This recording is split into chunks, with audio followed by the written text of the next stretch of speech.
Listen carefully to what Mr. Black is about to tell you, because somewhere right now, someone is clicking book now on a listing that should not exist. They're entering their credit card information. They're packing their bags. And they have no idea that the house waiting for them has been perfecting its trap for nearly a century. This is what happened to Sarah Mitchell in October of last year. The police called it a psychotic break. The rental platform says no such property was ever listed.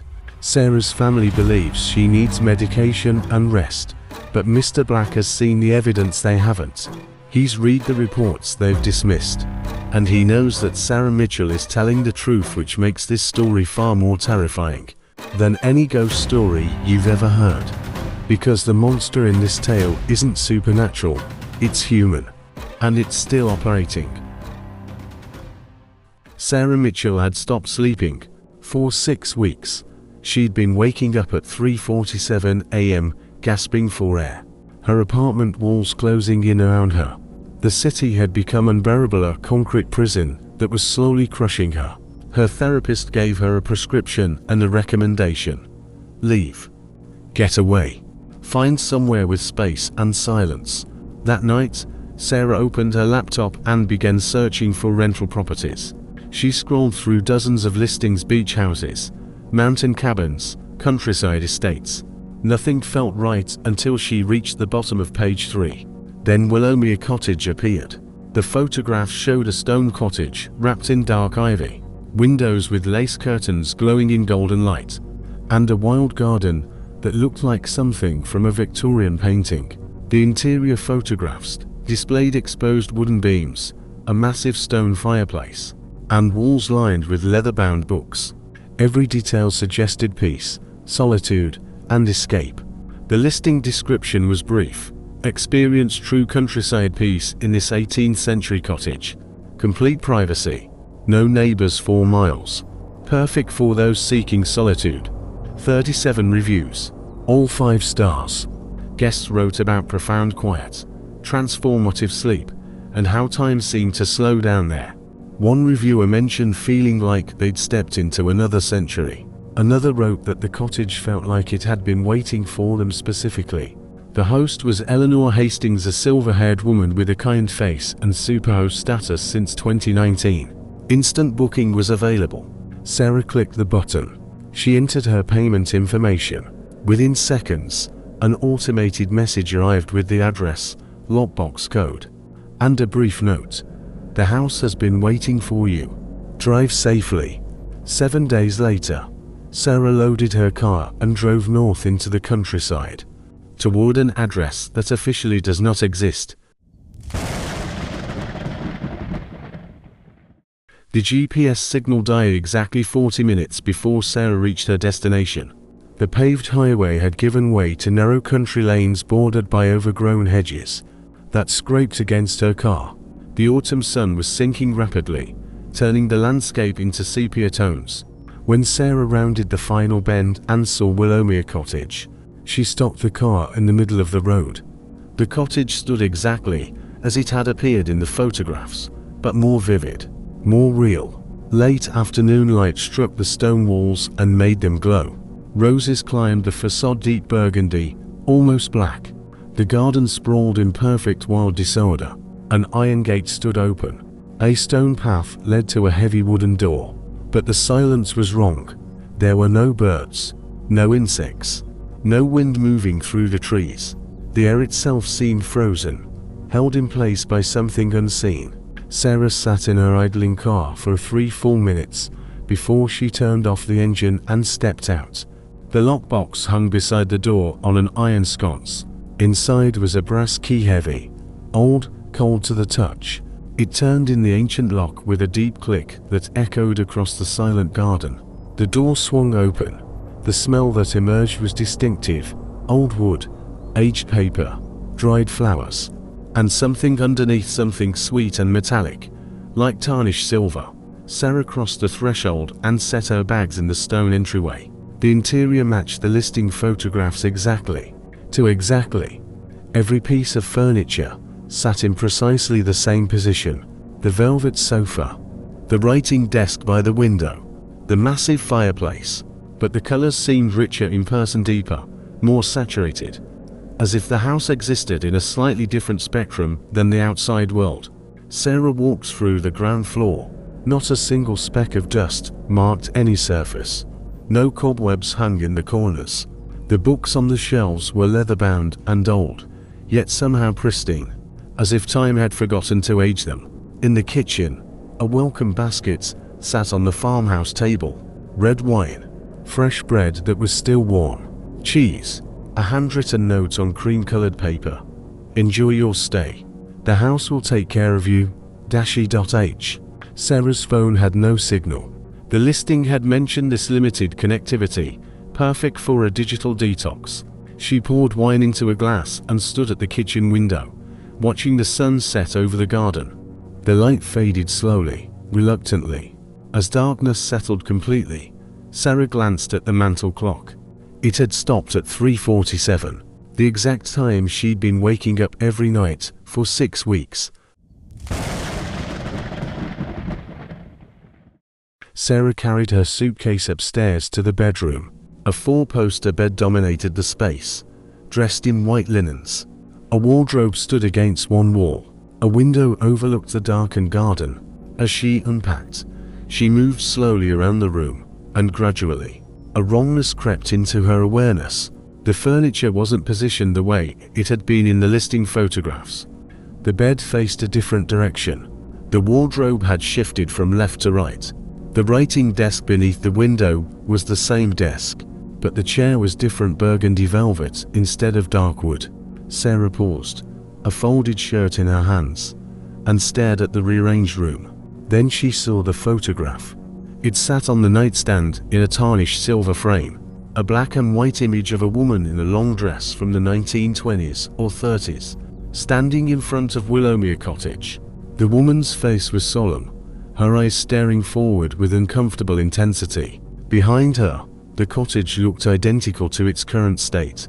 Same roses, same gate, same windows. This photograph had not been in the listing. Sarah picked up the frame. The glass was ice cold.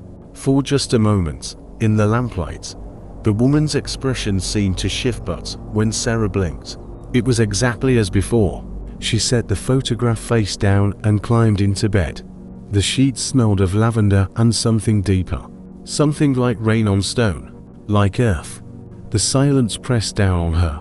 No ambient noise, no distant traffic, no settling house sounds. Just absolute, suffocating quiet. Around midnight, the footsteps began. Slow, measured, coming from downstairs. Sarah went rigid. Her breathing stopped. She listened. The footsteps moved across the stone floor below. They walked, paused, continued. Each step had weight, deliberation, purpose. Someone was in the house. The footsteps continued for 20 minutes, moving from room to room, walking, pausing, walking again. Never hurried, never uncertain. Then they stopped. Sarah lay motionless in the darkness until dawn broke. Morning came slowly, the light seeming to push through something thick to reach the cottage. Sarah went downstairs. Every door remained locked from the inside. Every window was latched. Nothing had been disturbed, except on the kitchen table sat a teacup Sarah had not used. Fine china with painted roses, half full of cold tea. Sarah stared at it, her mind racing. Then she saw the book on the sofa. A leather-bound volume lay open. Sarah had not touched any of the books, but this one was open to a page marked with a dried rose, and in the margin, someone had written in faded ink, "She's been waiting." Sarah picked it up with trembling hands. The book was a journal, filled with entries dated from 1934. Inside the front cover, a name was written, Eleanor Hastings, the same name as the host. The entries began normally daily observations of a woman living alone in Willowmere Cottage, gardening, reading, walking the countryside. But gradually, they changed. They became repetitive, obsessive. The writer described how time felt different in the house, how days blurred together, How she heard footsteps when she was alone. The final entry was dated October 17, 1934. I understand now. The house doesn't belong to me. It never did. I've been living in a place between, where the walls are thin. I thought I was the one staying here, but I was wrong. We're all staying here. Everyone who ever loved this house, whoever couldn't leave. We're all still here. And now someone new is coming. The house needs someone new. It's been waiting so long. The entry ended mid-sentence. Sarah dropped the journal. It hit the stone floor with a heavy thud. She looked at the mantel. 7 framed photographs sat there, photographs she had barely noticed before. Each showed a different person from a different era. Victorian, 1950s, 1980s, and one recent color photograph of a young man. All of them stood in front of Willowmere Cottage. All of them stared directly into the camera with the same solemn expression. And in every photograph, the cottage looked identical. No aging, no change. Exactly the same across more than a century. Sarah grabbed her phone. No signal. She tried the front door. It was locked, but her key was in her pocket. She unlocked it and pulled. The door would not open. She pulled harder. The door remained sealed shut, as if it had fused with the frame. Sarah ran to the windows. The latches turned, but the windows would not budge. She tried every window, every door, the back entrance. Nothing would open. The house had sealed itself around her. Sarah spent the entire day attempting to escape. She tried to break windows with chairs, with fireplace tools, with her own fists. The glass would not crack. Her phone remained dead. Her laptop found no networks. As afternoon shadows lengthened, Sarah began noticing other changes. Objects moved when she left the room. The photograph on the nightstand, the one she'd turned face down, was upright again. A fire burned in the fireplace, though she had lit nothing. The welcome basket had been refilled with fresh bread, though no one had entered. Sarah searched the cottage more thoroughly. She found more journals hidden throughout in drawers, behind books, beneath the bed. A journal from 1967 described attempts to break the windows. The glass would not shatter. A journal from 1998 described screaming for help until the writer's voice failed. No one heard. A journal from 2003, another from 2011, another from 2016. All of them ended the same way. The final entries were always acceptance, understanding. The writers stopped fighting. They stopped writing. They simply stopped. That night, the second night, the footsteps came upstairs. Sarah sat on the bed, listening to them climb the staircase. Each creak of old wood echoed in the silence. They reached the landing. They stopped outside her door. The door handle did not turn, but breathing came from the other side. Soft, patient. Then voices. Not one voice. Multiple voices speaking in unison, overlapping, whispering through the door in words Sarah could not quite distinguish, but somehow understood. They were welcoming her, telling her everyone stayed. Everyone chose to stay. Time did not touch them here. Pain could not find them. The presence remained outside her door until dawn.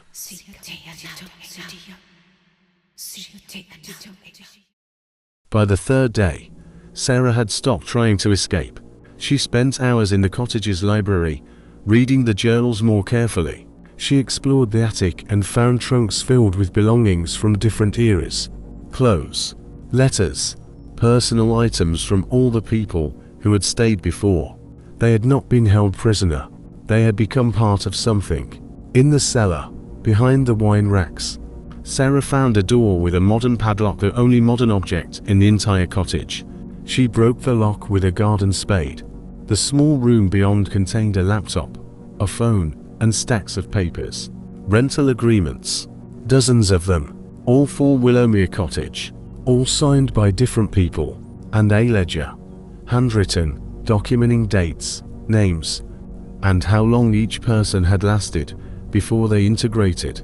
The handwriting matched the automated messages from Eleanor Hastings. But Eleanor Hastings had disappeared in 1934. Sarah opened the laptop. The rental listing was there, active and current. When she tried to access it, a password blocked her. The browser history revealed searches, creating convincing fake reviews, property management software, locations with unexplained disappearances, houses with dark histories. Someone had found Willowmere Cottage, someone living, and they had turned it into a trap. Not a supernatural trap, a deliberate one. On the fourth night, the front door opened. Modern sounds, keys jingling, heavy footsteps. Sarah crept to the stairs and looked down. A middle-aged man stood in the foyer, carrying cleaning supplies and a shopping bag. He moved through the cottage with practiced ease, straightening items, checking the fireplace, refilling the welcome basket. He hummed softly to himself. Sarah descended 3 steps. The wood creaked beneath her foot. The man froze. He turned slowly and looked up at her. His expression was disappointment, not surprise. He set down his supplies and sighed. What followed was not a conversation, but an explanation, calm, methodical, disturbing in its reasonableness.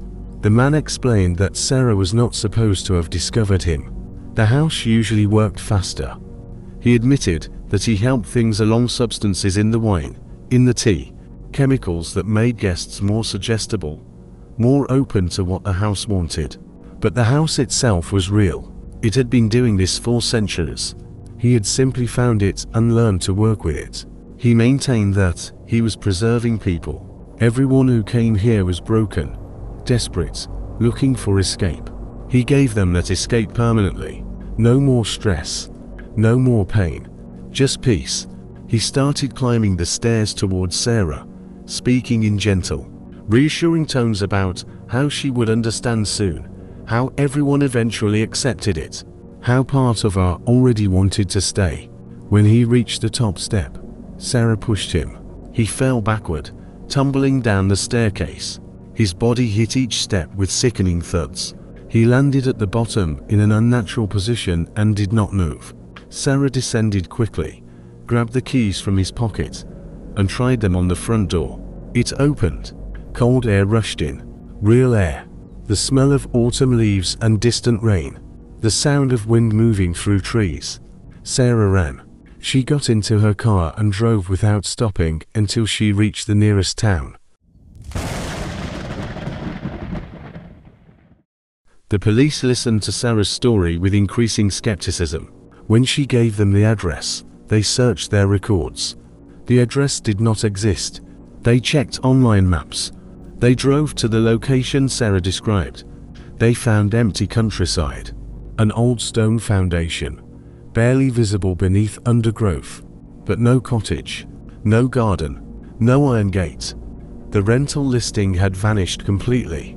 Eleanor Hastings' profile was gone. All of Sarah's booking confirmations, messages, and receipts had been deleted from her account as if they had never existed. Her only proof was the brass key in her pocket. Under the harsh fluorescent lights of the police station, it was revealed to be nothing but an old skeleton key, the kind sold in antique shops for a few dollars. The police suspected a mental health crisis. They were kind but firm.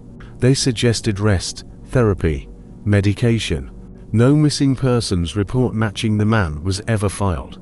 No body was ever found.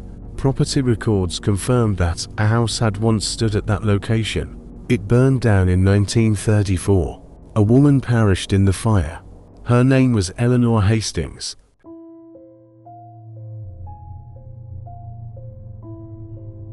Now, Mr. Black knows what some of you are thinking. This is just another story, another campfire tale to make you shiver and then forget. But here's what you need to understand. Sarah Mitchell still searches for Willowmere Cottage every single night. She scrolls through rental listings for hours, looking for those telltale signs, photographs that are too perfect, reviews that are too glowing, descriptions that promise exactly what a desperate person needs to hear. She never finds it. But Mr. Black has been researching, and he's found patterns. Every 18 months, somewhere in the country, there's a missing persons case that doesn't quite make sense. Someone books a vacation rental. They check in, and they simply vanish. No trace, no evidence. The rental listing disappears. The host's profile is deleted, and the property, when investigators finally locate it, is always abandoned. Always has been for decades. The victims are always the same type. Isolated, exhausted, desperate for escape. People who wouldn't be missed immediately. People who told their friends and family they needed to disconnect for a while. People like Sarah Mitchell. The horror of this story is not supernatural. There are no ghosts here. No demons. No monsters from beyond. The horror is that someone discovered a house that makes people want to disappear, and they learn to weaponize it. They learn to use psychology, chemistry, and isolation to make rational people choose to vanish. The journals were real. The people were real. But they didn't become ghosts. They became willing participants in their own erasure. And the person running the listing, they're still out there, right now, maintaining a property on some rental platform, waiting for the next desperate person to click book now. Mr. Black wants you to remember something tonight. When you're scrolling through rental listings, looking for escape, and you find that perfect place, that cottage or cabin or beach house that seems to understand exactly what you need, pause. Check the address 3 times. Verify the host exists. Read between the lines of those glowing reviews. Look for the things that are too perfect, too curated, too specifically tailored to you. Because Willowmere Cottage is still out there under a different name, in a different location. The photographs are still beautiful. The promises are still seductive. And it's still waiting. The question Mr. Black leaves you with is this: if you found that listing tonight, would you recognize it for what it is? Or would you click book now, pack your bags, and drive toward a house that has been perfecting its trap for 100 years? Sarah Mitchell clicked that button, and the police say she imagined everything, that it was all in her mind. But Mr. Black has seen the key she keeps on her nightstand. He's read the journals she smuggled out in her pockets, journals the police never saw. And he knows that somewhere out there, 7 more names are about to be added to a ledger that should not exist. Sleep well, listeners. Check your bookings. Trust no listing that promises too much. And remember, the most dangerous places in the world are not haunted by the dead. They're operated by the living. This has been Mr. Black.